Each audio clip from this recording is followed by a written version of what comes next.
Bonjour à tous. Bonjour. Alors, j'espère que tout le monde m'entend bien. Moi, je vous entends en tout cas. C'est parfait.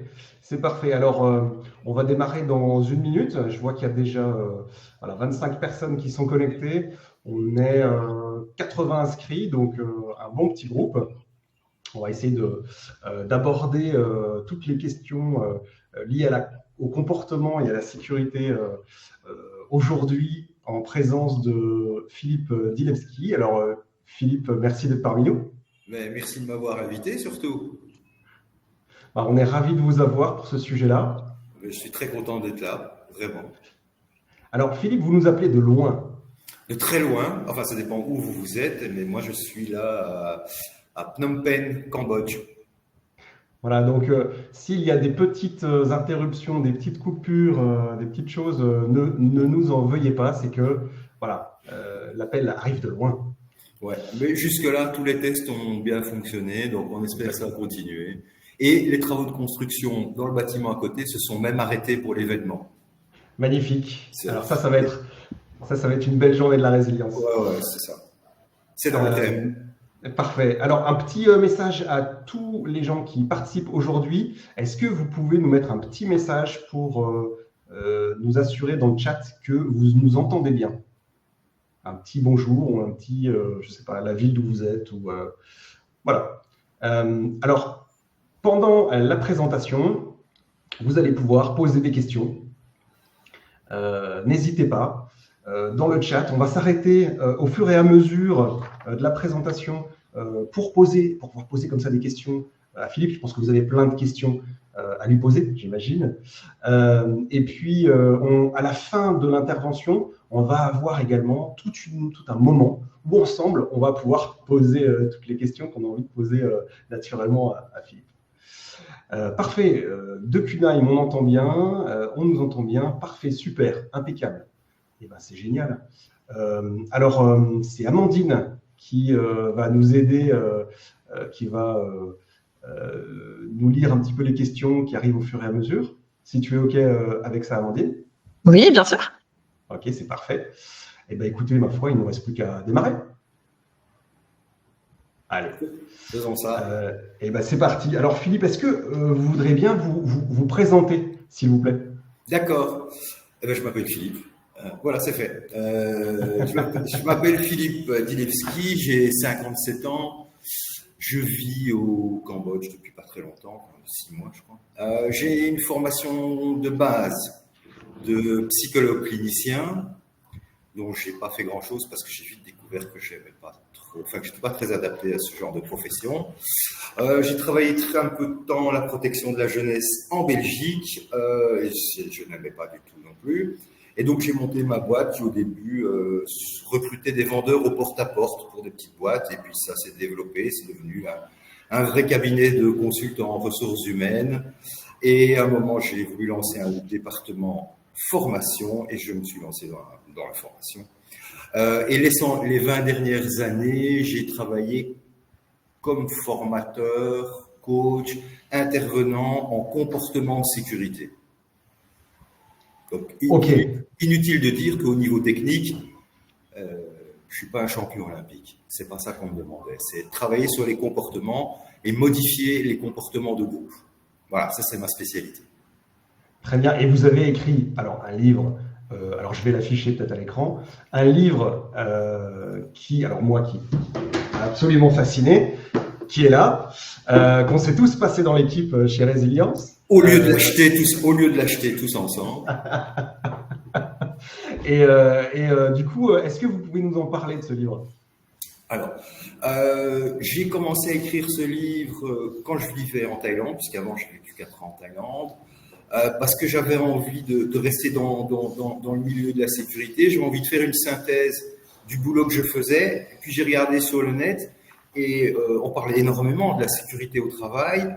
On parle beaucoup des aspects techniques, on parle beaucoup des aspects légaux, mais je n'avais rien trouvé sur ce qui est quand même la base des comportements de sécurité. Comportements de sécurité, ça parle de comportement, mais il n'y avait pas de bouquin sur les comportements de sécurité.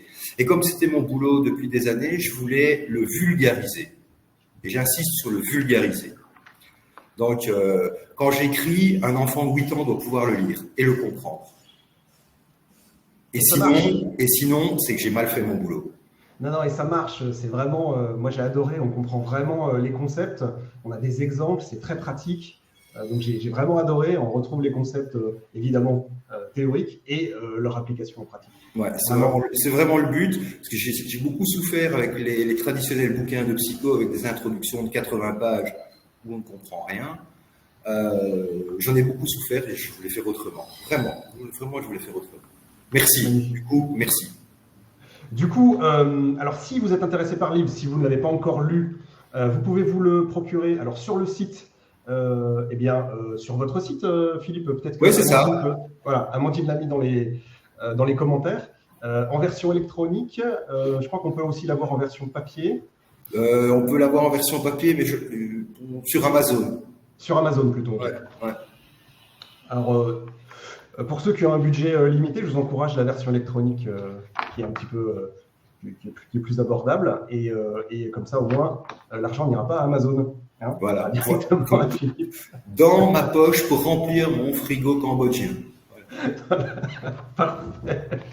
Alors, j'avais prévu de vous présenter Résilience après ça, mais on va éviter parce que la plupart des gens qui sont ici nous connaissent. Vous savez qu'on est des consultants.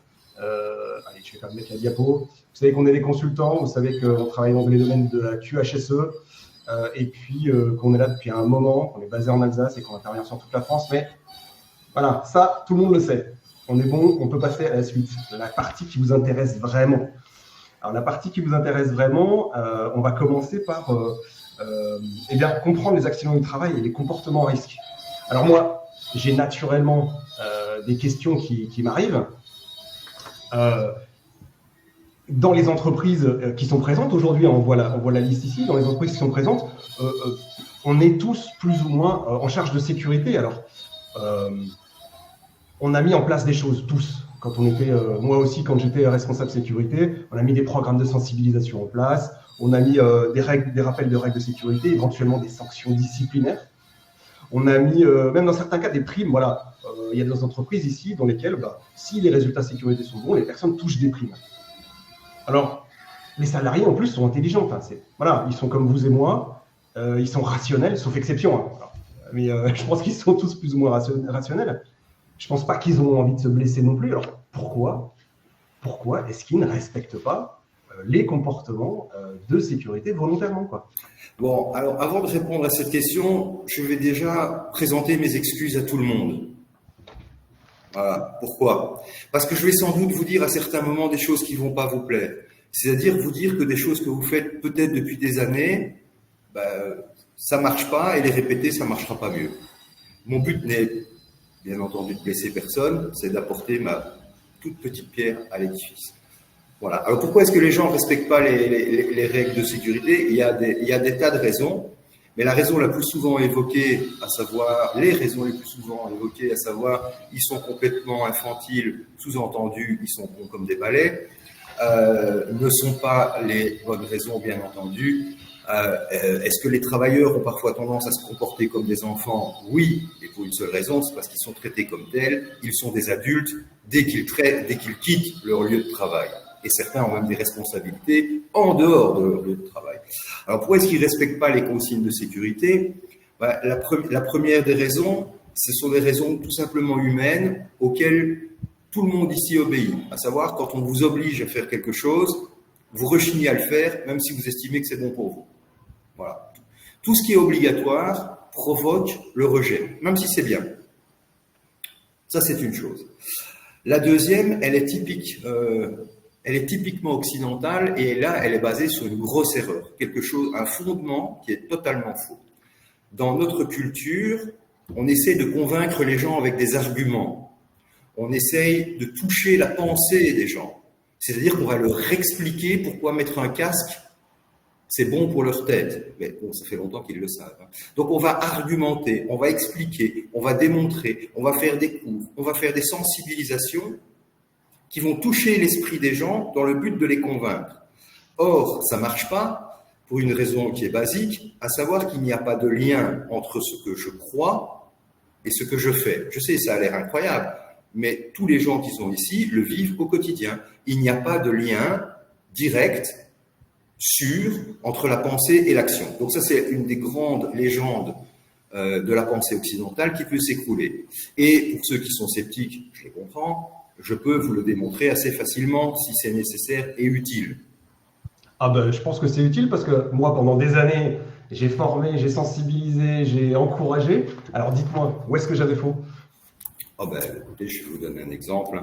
Alors, on part du principe que dans notre culture, si on est convaincu si on est convaincu de quelque chose, on va être cohérent dans nos actes. Ouais. Mais ceux qui essaient de convaincre les gens comme ça, ils sont déjà même pas eux-mêmes comme ça. Je pourrais vous donner des tonnes d'exemples, mais on va juste en prendre des simples, des très très très simples. Alors, je vois pas les gens, je vois qu'il y a 33 participants, bonjour tout le monde. Dans les 33 participants, si je pouvais vous demander de lever la main ceux qui pensent que faire du sport 2 fois par semaine, c'est bon pour votre santé mentale et ou physique, merci. J'en aurai sans doute 27 qui vont lever la main.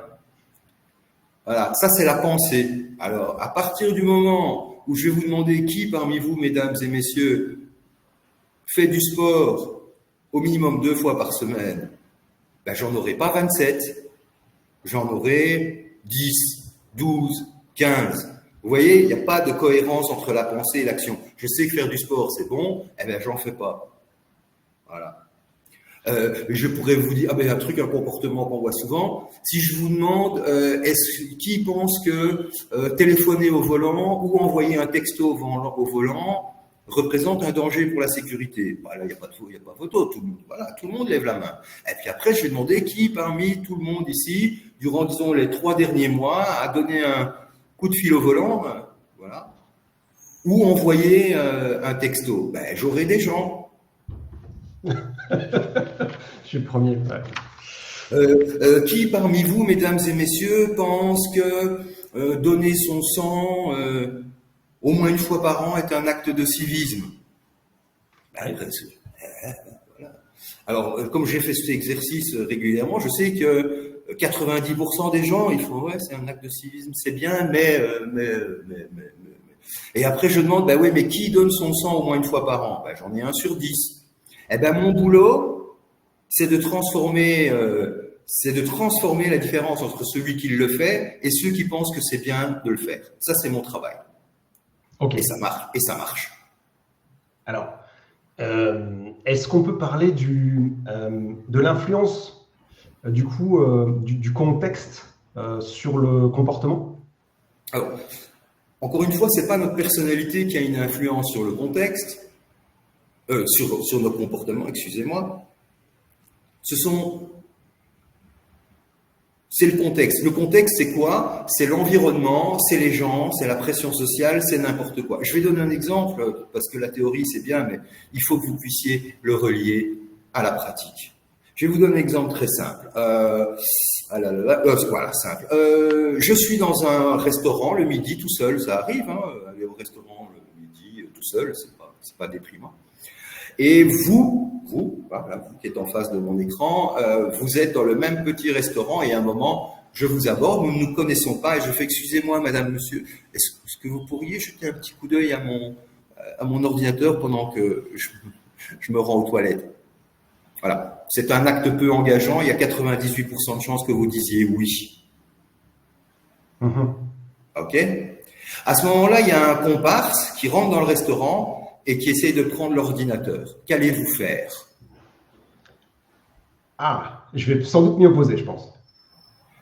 Comme pratiquement tout le monde. C'est-à-dire que vous allez risquer votre vie pour un inconnu juste parce que vous avez dit 1 minute avant, oui, je veux bien jeter un coup d'œil, parce que vous pensez que ça vous engage à rien. Mais vous vous êtes engagé librement, sans contrainte, sans récompense, vous l'avez décidé vous-même, et quand il y a un gros molosse, parce qu'on emploie des gros molosses évidemment, rentre dans le resto pour prendre le PC, enfin l'ordinateur portable, alors vous n'allez pas vous jeter sur lui, mais vous allez faire excusez-moi monsieur, c'est à vous cet ordre. Vous risquez votre vie. C'est-à-dire que en modifiant le contexte, je vous ai transformé en héros prêt à mourir pour moi. Alors que si je vous avais pas demandé, monsieur, madame, est-ce que vous voulez bien jeter un coup d'œil à mon PC, le molosse qui rentre dans le restaurant part avec le PC sans le moindre problème. Ça a été démontré des tas de fois. C'est ça l'influence du contexte, et c'est une bonne nouvelle. Ça veut dire que vous tous qui êtes là, ben, si vous modifiez le contexte, vous modifierez les comportements. Et c'est aussi simple que dans la vie de tous les jours. Si le soir, vous rentrez à la maison et que votre moitié est dans la cuisine, vous donnez un coup de pied dans la porte de la cuisine et vous gueulez « Qu'est-ce qu'il y a à bouffer ce soir ?» Vous n'aurez pas la même soirée que si en rentrant, vous arrivez avec un bouquet de fleurs, une bonne bouteille ou des pralines. Vous voyez, c'est vous qui avez le pouvoir de modifier le contexte. Ça dépend de vous et c'est une très bonne nouvelle. C'est-à-dire que tant que ça ne marche pas, c'est que vous n'avez pas encore trouvé le bon moyen, c'est tout. Ok. Eh ben, c'est éloquent comme exemple. Alors, est-ce que, Amandine, est-ce qu'on a des questions justement de nos participants sur cette partie contexte? Est-ce que tu vois des questions arriver? Non, pas pour le moment. Ok, super. Bah, on va continuer du coup. N'hésitez pas, hein, allez-y. Hein, s'il y a des questions, je vois qu'il y a des gens qui sont en train de taper. Allez-y, on écoute sagement. C'est marqué, on écoute sagement. Super.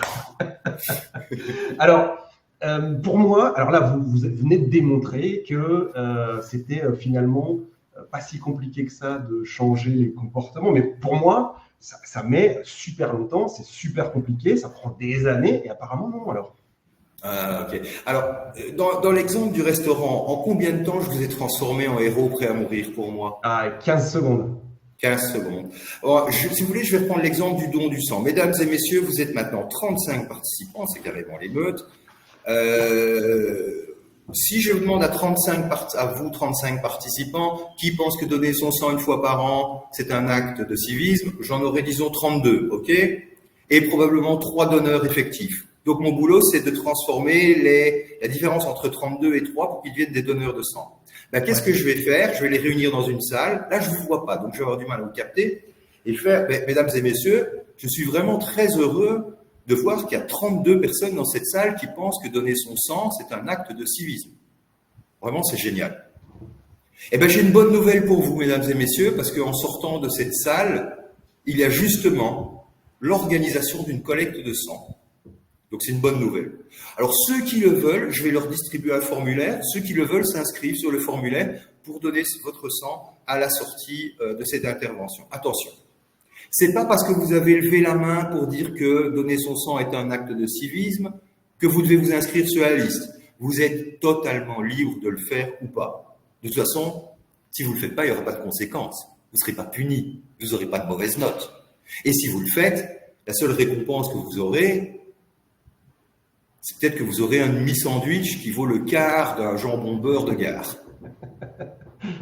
Je l'ai vu, il n'est pas terrible. Même pour un sandwich de gare, non, pas terrible. Donc, vous vous inscrivez sur la liste si vous voulez, vous inscrivez pas sur la liste si vous voulez pas. Je fais passer la liste. Avant de faire passer la liste, je voudrais, par curiosité, je voudrais lever la main ceux qui veulent s'inscrire sur la liste. Allez-y dans le chat, dites tous ceux qui veulent s'inscrire sur la liste. Mettez un pouce ou allez-y, faites-le vraiment. C'est un petit peu biaisé. Oui, c'est l'utilisation de l'effet de groupe. On y revient après, Sandrine. Oh, quel suspense. Suspense. Ouais, bah ça va, c'est bon. C'est bon. Il y aura trop de sang dans le couloir.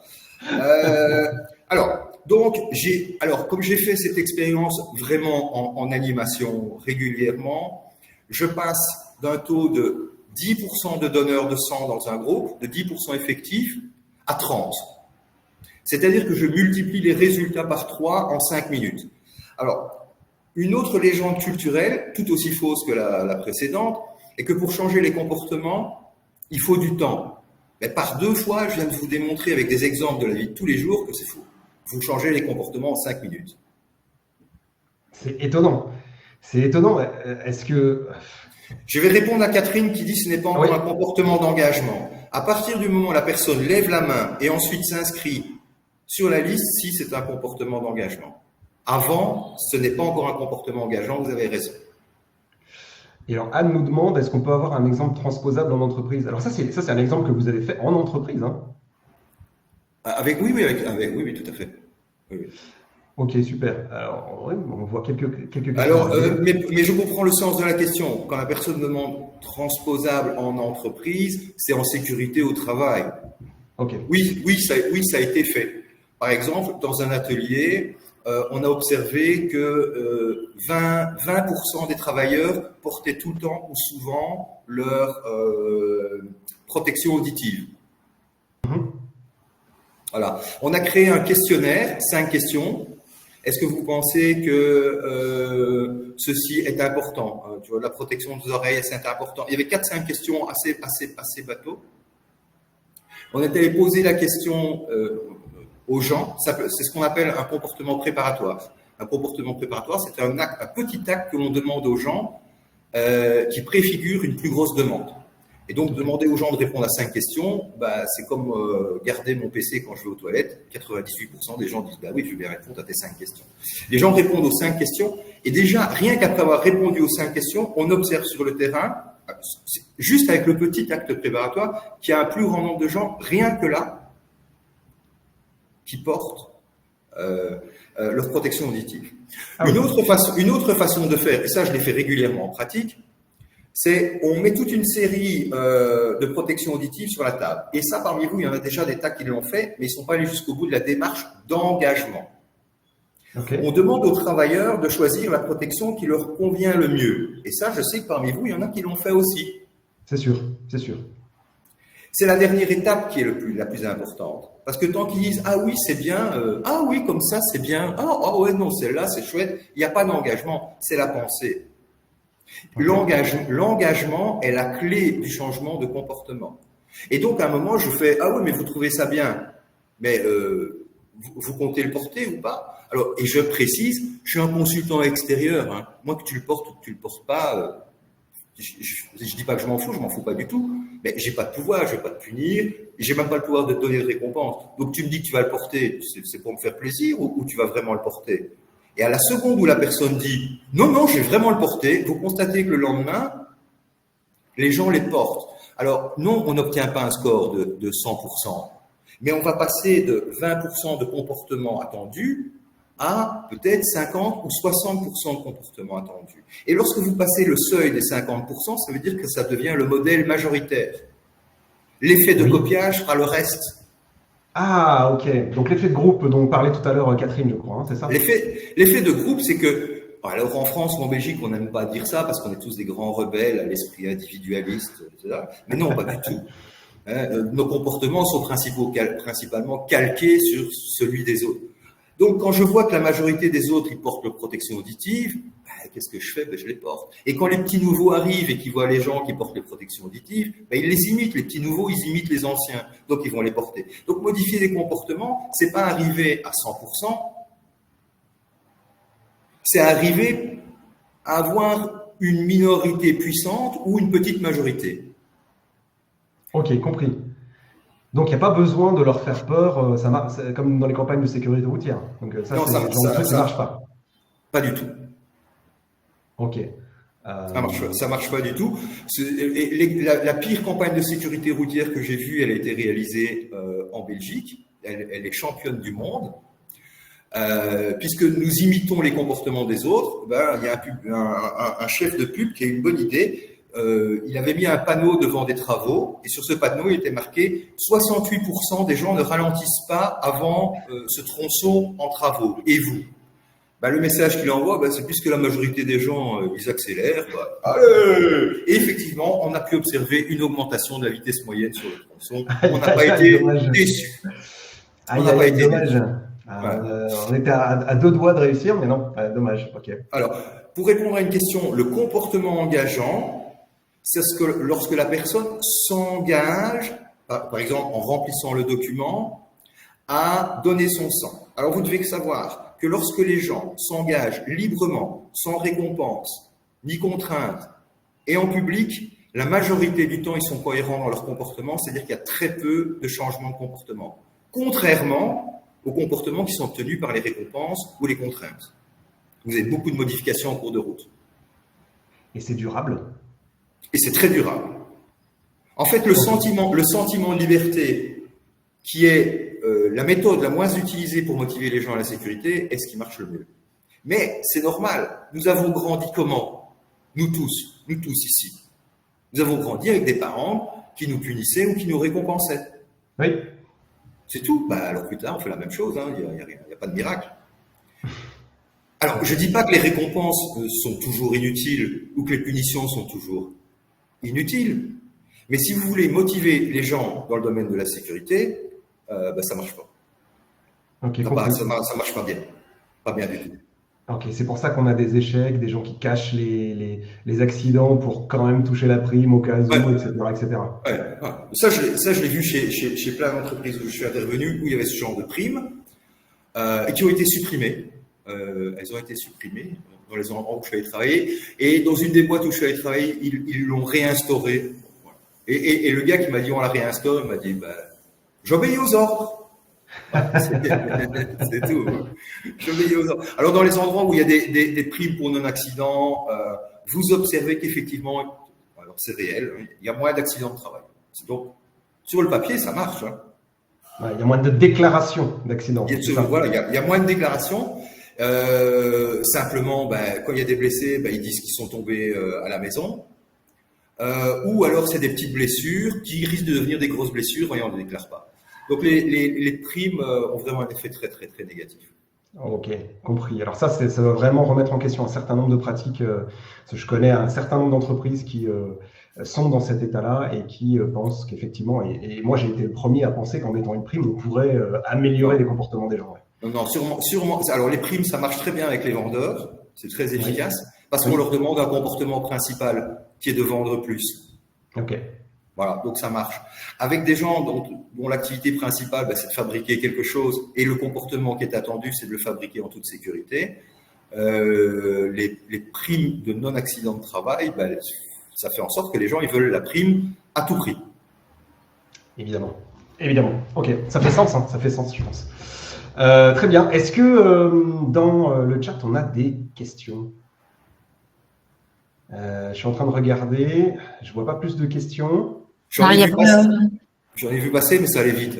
Je les ai ratés. Il n'y a pas de questions et puis ça a été répondu au fur et à mesure. Donc, Magnifique. Donc Francis nous dit, je confirme, les primes ont un effet pervers. Ok, je ne sais pas s'il y a d'autres personnes qui l'ont constaté également, si vous voulez commenter. Alors ce qu'on fera, c'est qu'en fin de session, on vous invitera, ceux qui souhaitent venir poser une question directement à Philippe, on vous affichera à l'écran, que vous puissiez le faire directement. Ce sera plus sympa. Bienvenue.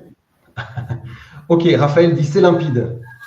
Alors, Raphaël nous parle du fameux indicateur nombre de jours sans accident. Ouais. Qu'on retrouve partout. Ouais. Qu'est-ce qu'on ne ferait pas pour qu'il reste à zéro? Les salariés qui ne se font pas d'amis en déclarant un accident aussi. Oui, bien sûr. Ok, très bien. Alors, est-ce qu'on peut aller un petit peu plus loin dans la pratique maintenant, Philippe, et parler des programmes de vigilance partagée ou ces observations de pair, on va sur le terrain et puis on fait des feedbacks positifs ou négatifs à ses collègues. Est-ce que ça c'est quelque chose qui peut marcher en pratique? Alors là, vous êtes dans les deux choses différentes. D'une part, la vigilance partagée et d'autre part, l'observation par les pairs. L'observation par les pairs, ça demande une grosse préparation et dans notre culture, il vaut mieux d'abord commencer par la vigilance partagée. Je vais expliquer. Bon, d'abord, qu'est-ce que c'est quoi la vigilance partagée? Je pense que tout le monde, plus ou moins, a une idée précise de ce que c'est. Je résume. La vigilance partagée, c'est je fais attention à la sécurité des autres, quel que soit le niveau hiérarchique, et toujours avec bienveillance. Compris. Très clair. C'est court, mais chaque mot compte. Mais t'es fou, tu vas te buter, tu as envie de te casser le crâne si t'as pas ton casque, c'est de la vigilance partagée, mais c'est agressif, il n'y a aucune chance que ça passe bien. Aucune. Okay. Aucune. Et donc, la vigilance partagée, lorsque on fait par exemple des initiations à la vigilance partagée, où j'ai vu beaucoup d'entreprises qui faisaient des initiations, on explique pendant 10 minutes, un quart d'heure, et vous voyez les gens qui font « Ah ouais, c'est bien ». Et vous voyez personne qui intervient parce qu'il y a des mécanismes sociaux qui font que psychologiques et sociaux qui font que les travailleurs n'interviennent pas, y compris quand ils voient un de leurs collègues se mettre en danger. Alors il y a certains qui vont le faire, mais j'ai moi-même fait des expériences dans certaines entreprises, et effectivement le taux d'intervention spontanée là était de 0, et le client était très fâché et il pensait qu'il travaillait avec une bande d'abrutis. Alors que non, c'est juste des mécanismes psychosociaux qu'on peut donc modifier. Donc, comment est-ce qu'on peut faire en sorte que les gens fassent attention les uns aux autres, qui est vraiment une très bonne façon de développer la sécurité au travail. Oui. Parce que dire aux gens qu'ils doivent être attentifs tout le temps, c'est bien gentil, mais c'est comme dire fumer, c'est pas bon pour la santé, boire non plus. Ben oui, merci, je sais. Il faut que je sois attentif tout le temps au boulot. Ouais, je sais. Ah, mais ça veut rien dire. On est tous distraits. Si on arrive à implémenter je fais attention aux autres et je sais que les autres vont faire attention à moi, ben les accidents diminuent. C'est aussi simple que ça. Mais il y a des freins. C'est quoi les freins? Si vous dites la vigilance partagée est un acte de civisme, voilà un mot qui revient pour la deuxième fois, de solidarité qui vise à s'aider les uns les autres, intellectuellement, tout le monde se dit « Ah bah oui, c'est bien ». Mais l'expérience des travailleurs en entreprise, c'est qu'ils le confondent avec la délation. Ah. Déjà, ils le confondent avec de la délation. Pourquoi? Parce qu'ils en ont fait l'expérience. Que des cadres ont été obligés, pour améliorer la sécurité, de rapporter des cas. Et pour rapporter des cas, ils dénoncent. Du coup, la vigilance partagée est souvent, ça dépend des entreprises, d'abord perçue comme un acte de dénonciation. Ils ne veulent pas. Ensuite, dans notre culture, c'est le chef qui fait les remarques. C'est pas moi le chef, moi j'ai rien à lui dire, mais il va mourir. Ah ben c'est un problème, c'est un adulte. Ah ben non. Donc vous avez toute une série de mécanismes de freins dont on peut rire et se moquer, mais une fois qu'on a fini d'en rire ou de s'en moquer, on n'a pas résolu le problème. Voilà. C'est quoi la solution? Eh ben, on fait des tests sur les gens qui sont présents dans la salle. En fait, le but d'une animation, contrairement à ce que je suis en train de faire maintenant, c'est de faire en sorte que les gens posent des actes pendant une animation. Ouais. Et par exemple,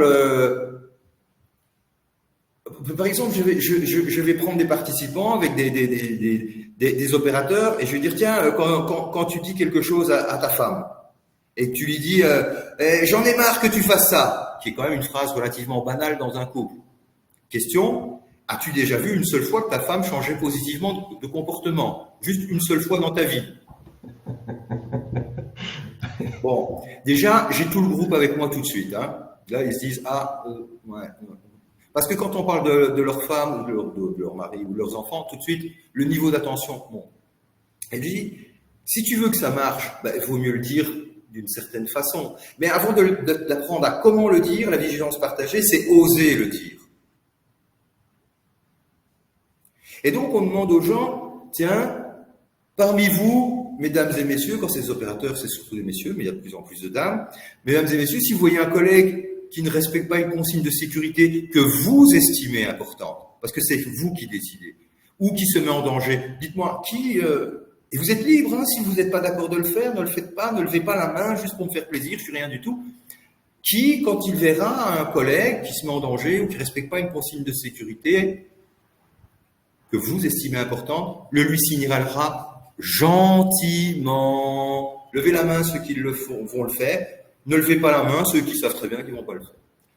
J'ai une majorité de gens qui vont lever la main parce que la vigilance partagée à la base, c'est vraiment quelque chose de gentil. J'emploie le mot gentil parce que j'aime les gens gentils, moi. C'est gentil. C'est juste gentil. Ça me rapporte rien. C'est bienveillant, quoi. C'est bienveillant, voilà.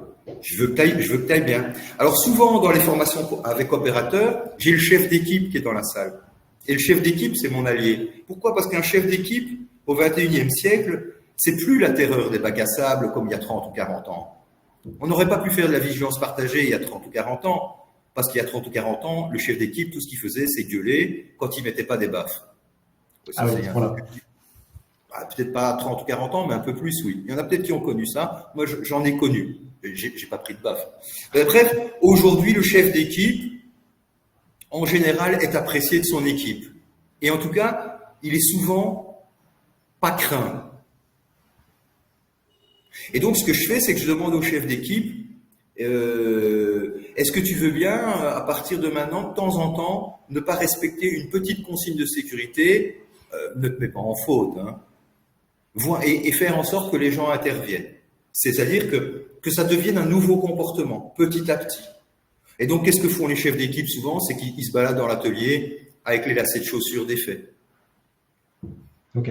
Voilà. Et voilà. Est-ce qu'on va y aller? Est-ce que les gens vont y aller? Ben, petit à petit, ils y vont. Et à partir du moment où vous avez 2-3 personnes qui commencent à intervenir, ben, les autres le font.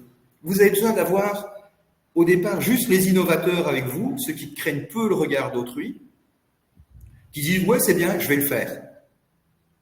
J'en ai un, une fois, il m'a fait plaisir, parce que je l'ai vu le lendemain d'une formation, il m'a dit « écoute, j'ai essayé ton truc, j'étais dans le car, j'ai vu sur la route qu'il y avait un trou sur la route, et j'ai appelé la mairie pour le dire. » Tout en me disant « ça sert à rien ». Mais je me dis « je vais le faire ». Et non, c'est 2 jours plus tard, je l'ai vu, et il m'a dit « le jour même, le trou a été rebouché ». Un des freins majeurs à la vigilance partagée, c'est aussi le fait de croire que quand j'observe quelque chose qui ne va pas, quelqu'un d'autre va s'en occuper. Ah, ça c'est le classique. Voilà. Or, chaque fois que je vois quelque chose de travers, je me dis, bon, quelqu'un d'autre va s'en occuper, mais tout le monde se le dit. Et donc, ce que je demande aux participants, c'est, à partir de maintenant, est-ce que vous êtes d'accord d'accepter l'idée que quand vous voyez quelque chose qui va de travers, vous voyez un danger, est-ce que vous pouvez vous dire « je suis le premier à le voir ». Ok, et ça fonctionne. Ça fonctionne très bien parce qu'on observe dans la vie de tous les jours que quand les gens ont le sentiment qu'ils sont les seuls à pouvoir faire quelque chose, ils le font. Okay. Je donne un exemple. On a fait des faux, je précise des faux enlèvements d'enfants au milieu d'une foule. Ok, c'était une expérience. C'est une expérience. Le taux d'intervention, c'est-à-dire foncer sur les ravisseurs ou appeler la police ou prendre la plaque, est de 3%. C'est tout? Oui. Il y a des raisons. Il y a des raisons. Les raisons, c'est qu'il y a l'effet de surprise et il y a l'effet de groupe. Comme personne ne fait rien, bah personne ne fait rien. Ok. Les deux. Voilà. Parce qu'une fois que quelqu'un fonce, vous avez toute la meute qui fonce. Hein. Ah oui. Ok. Alors, on a changé le contexte de l'expérience et on a pris le même gosse qui court dans la rue et qui accroche une personne. Vous voyez la différence? Le gosse accroche une personne en faisant « aidez-moi monsieur, aidez-moi madame, il y a un monsieur qui essaye de me prendre ». Oui. Et le soi-disant ravisseur intervient en disant « oui, non, mais c'est mon neveu, il doit me suivre ». Et on voit quel est le taux de gens qui vont laisser le gosse partir sans rien faire. Bah, il n'y en a jamais. Ok. J'en ai vu, je me souviens, j'ai vu la vidéo, je participais pas, un type tout maigre, il avait tellement peur qu'il avait les lèvres mauves. Wow. Mais il n'a pas lâché le gosse, il l'a mis derrière lui. Ah ouais. Parce qu'il est le seul, vous voyez, il n'y a pas de public, il n'y a pas de distribution de la responsabilité. Donc, si on veut amener ce type de comportement-là, il faut préparer le terrain, il faut expliquer aux gens comment ça fonctionne ou ce qu'on attend d'eux, il faut obtenir leur engagement. Mais est-ce qu'il faut le faire régulièrement? Alors, si vous utilisez bien les mécanismes de technique d'engagement, ça ne s'improvise pas, ce sont des techniques. Vous voyez, c'est de la mise en pratique de recherche en psychologie sociale. D'accord. C'est de la mise en pratique. Donc, si vous ratez une étape, ça ne marche pas. Alors, pour répondre à Raphaël, ce qui peut décourager, c'est quand personne ne réagit, quand l'anomalie est signalée. Ben oui, ça, c'est la responsabilité des gens qui travaillent dans la sécurité, c'est que ça ne se produise pas. S'il n'y a pas de suivi, c'est terminé.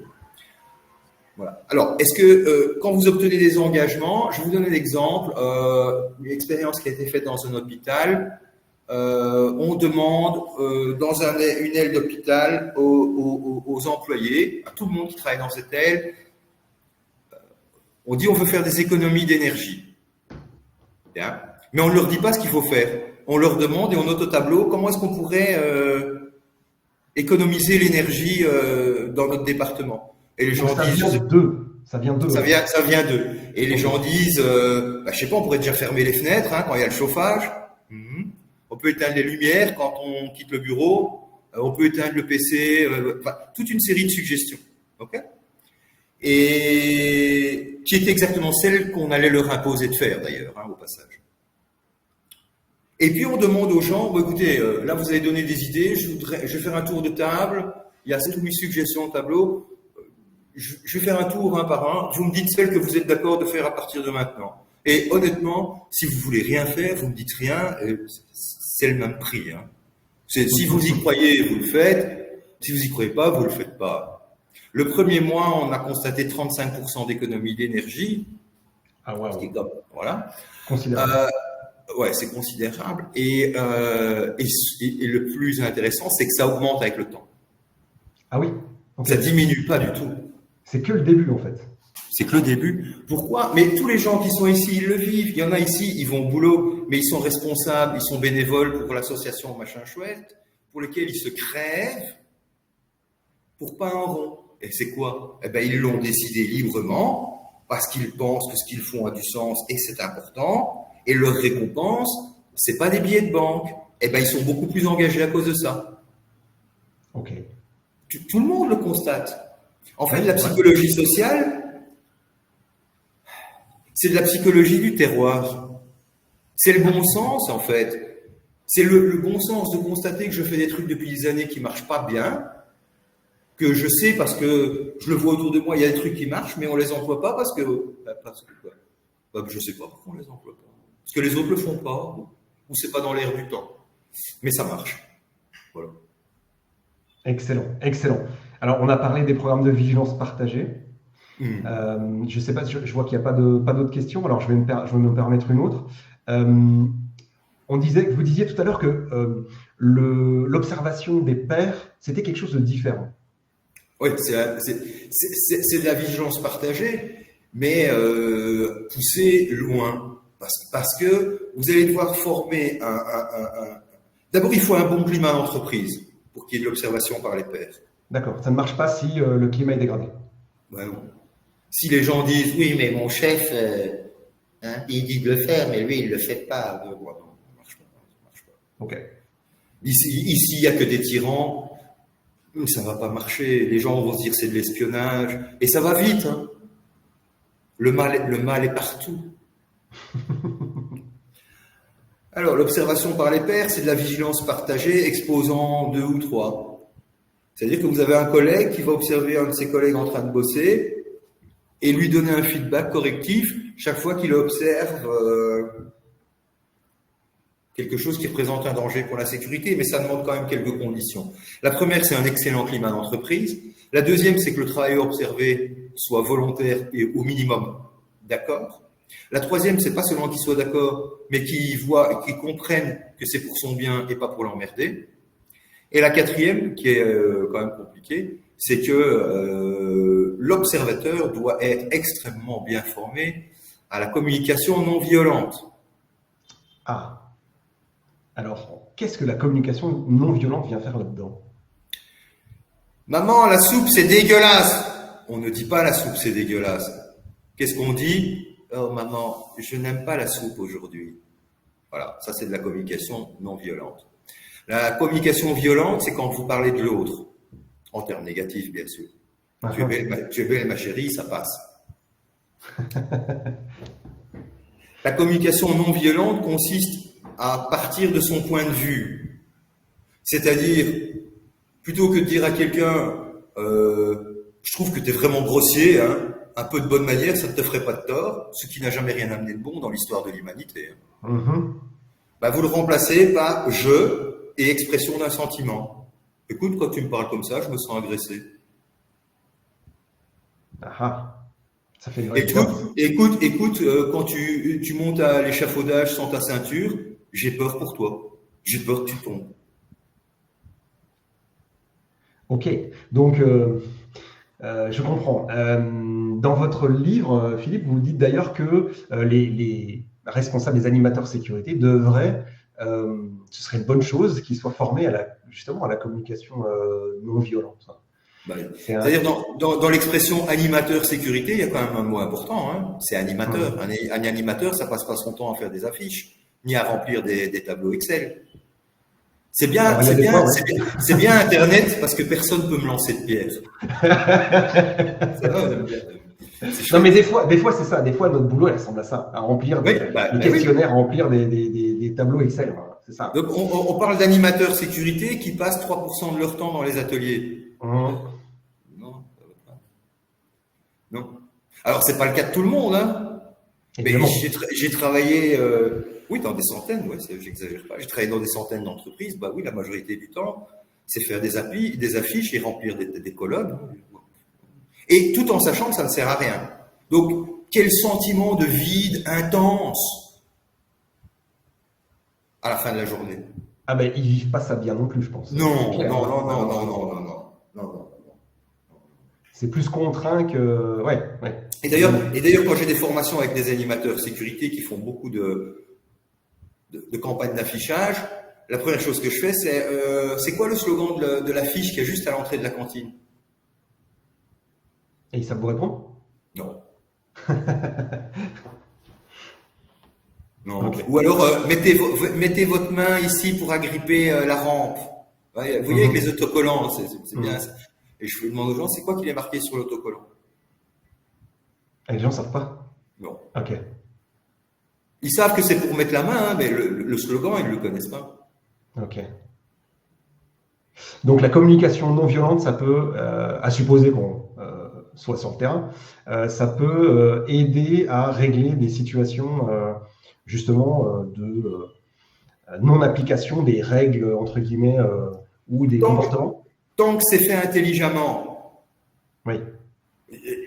parce qu'il y a beaucoup d'endroits où c'est fait, mais c'est formidable. Mais quand vous apprenez à un opérateur à dire à son collègue, excuse-moi François, quand je te vois monter sur l'échafaudage sans ton harnais de sécurité, je me sens en inconfort. Tu parles comme ça, toi? Non. La communication non violente, ça s'adapte au langage de la vie de tous les jours. Il suffit de parler de soi et d'exprimer ce que je ressens. Faut pas parler comme un psy, c'est pas obligatoire. C'est même pas conseillé du tout, hein. Ok, parfait. Ok. Alors, on va regarder s'il y a des. J'ai vu qu'il y avait des commentaires. On va regarder s'il y a des questions. Léa nous demande comment ça se passe quand les salariés de la même entreprise ne se voient pas et ne travaillent pas aux mêmes endroits. Alors, elle donne l'exemple de chantier du bâtiment. Ouais. Ben, je vais vous répondre par un reportage que j'ai vu sur Air France il n'y a pas longtemps. Air France, je crois que c'est 10 000 hôtesses de l'air. Je dis n'importe quoi, j'en sais rien. C'est possible, ouais, c'est possible. Ouais. Je ne savais pas, mais quand elles travaillent sur un vol, la plupart du temps, les hôtesses de l'air et les stewards, ils ne se connaissent pas. C'est vrai. Ils se sont jamais vus. Et pourtant, bon sang, quelle coordination dans le boulot. Et quand on leur pose la question, comment c'est possible, vous avez l'air de vous connaître depuis des années, et la réponse est formation. Ok. On répète des gestes techniques, on les connaît. En ce qui concerne les comportements, peu importe que les gens travaillent sur le même site ou pas, c'est souvent le cas, qu'il y ait des décentralisations de sites, c'est pas important. C'est une culture commune de la sécurité. J'aime pas employer des mots comme ça parce que c'est un peu bateau, culture commune de la sécurité, blablabla. C'est que on est tous des valeurs communes, à savoir, voilà, par exemple, la communication non violente, c'est quelque chose qu'on introduit pas tous les jours, parce qu'il faut quand même continuer un peu à blaguer, et on peut même faire des grosses blagues bien lourdes, ça fait partie de la vie. Mais quand il y a des situations qui sont potentiellement conflictuelles, voilà, on emploie la communication non violente quand il y a des situations potentiellement conflictuelles. En dehors de ça, non.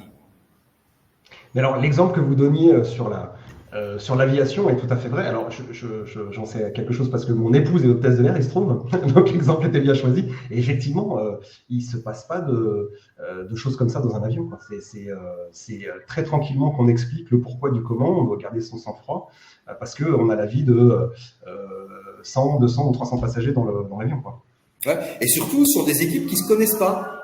Oui, tout à fait. Or, les stewards comme les hôtesses, comme là où le chef de cabine, On dirait qu'ils font un ballet super bien rodé alors qu'ils se connaissent pas.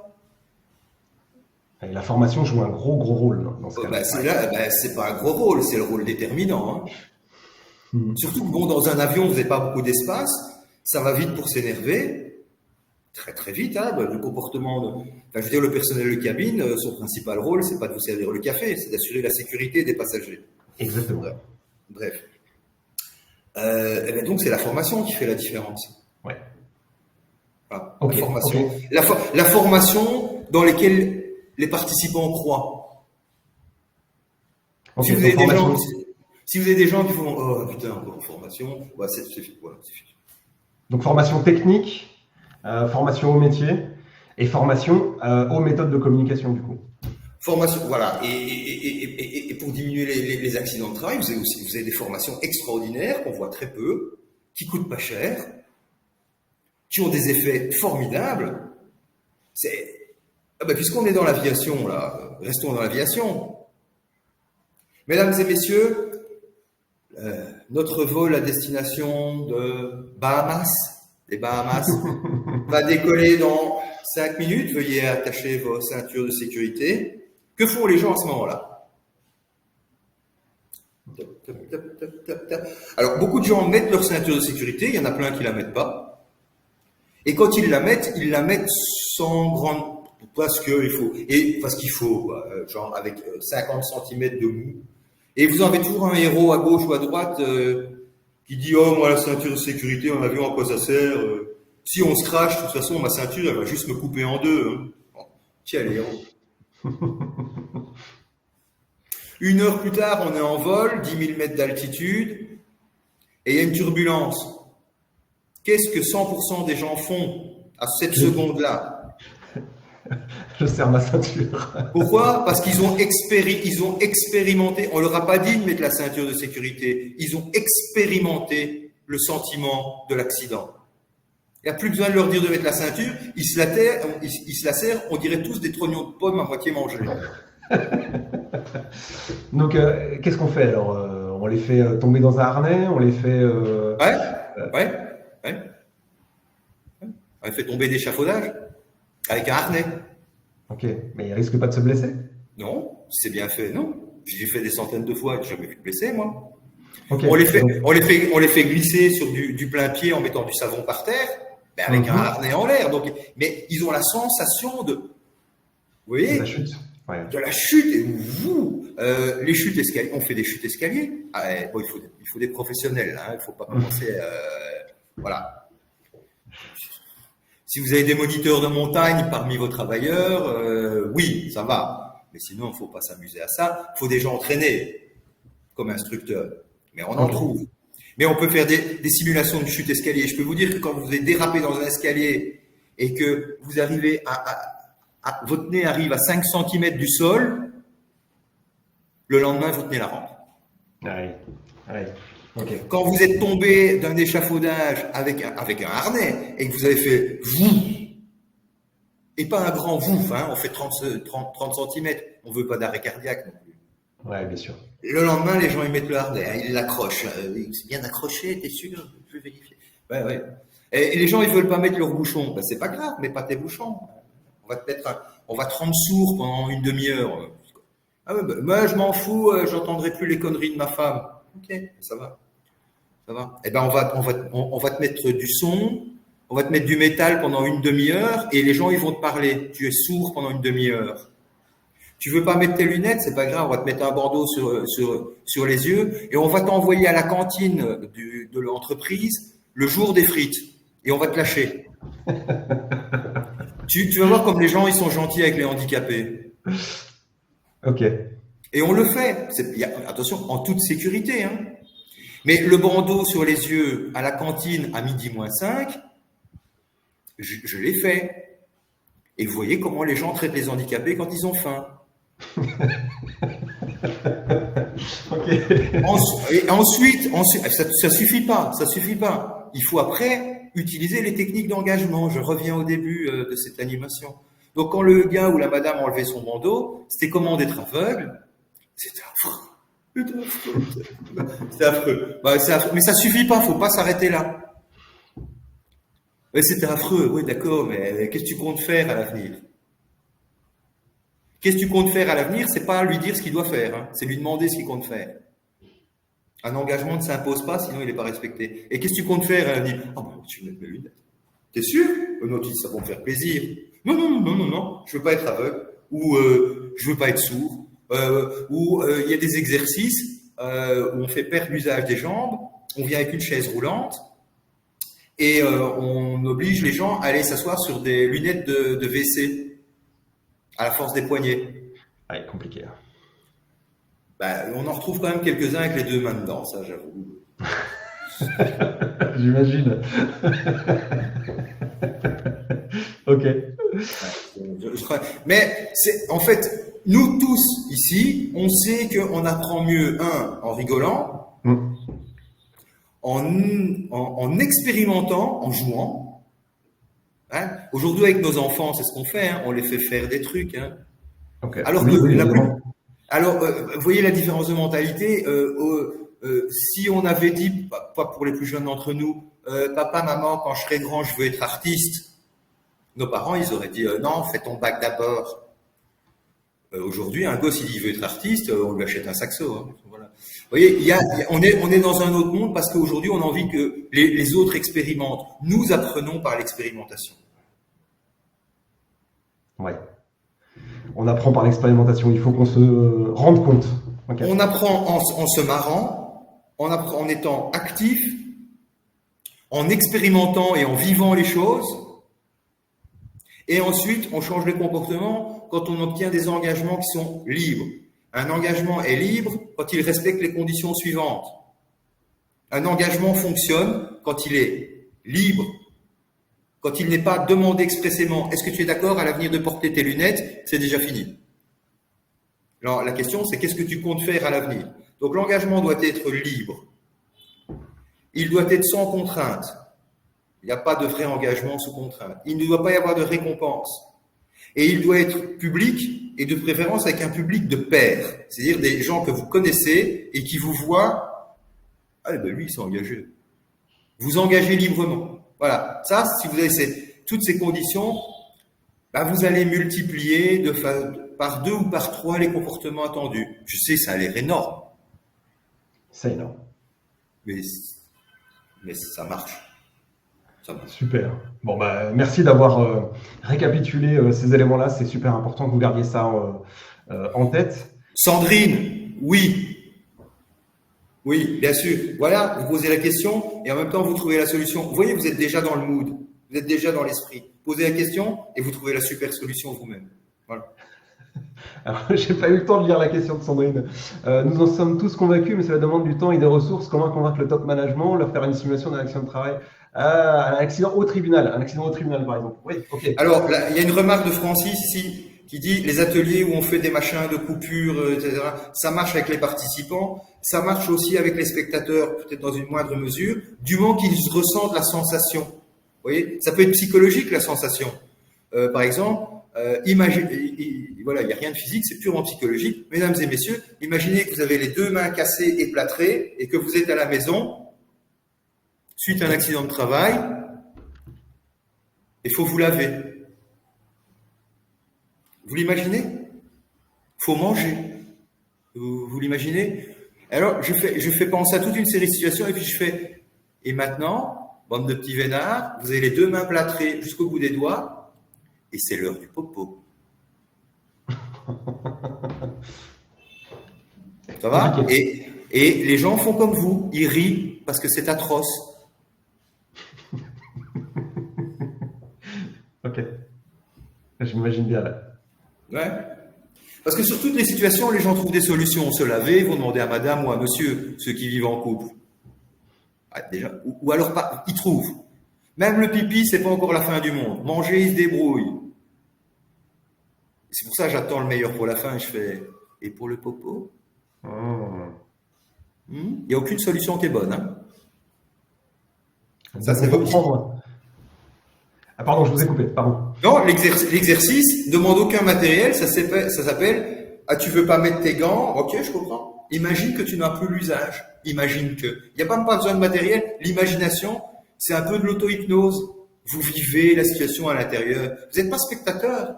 Quand je fais « et maintenant c'est l'heure du popo », vous y êtes. D'ailleurs, vous, Stéphane, vous y étiez, non? J'y étais. Voilà, c'est tout. Je me Voilà. connais bien comme ça, ouais. Voilà. Et il n'y a pas de solution. Non. Enfin, pas de bonne. Pas de bonne. C'est ça. Genre, en 20 ans, j'en ai un qui a dit « je m'en fous ». Un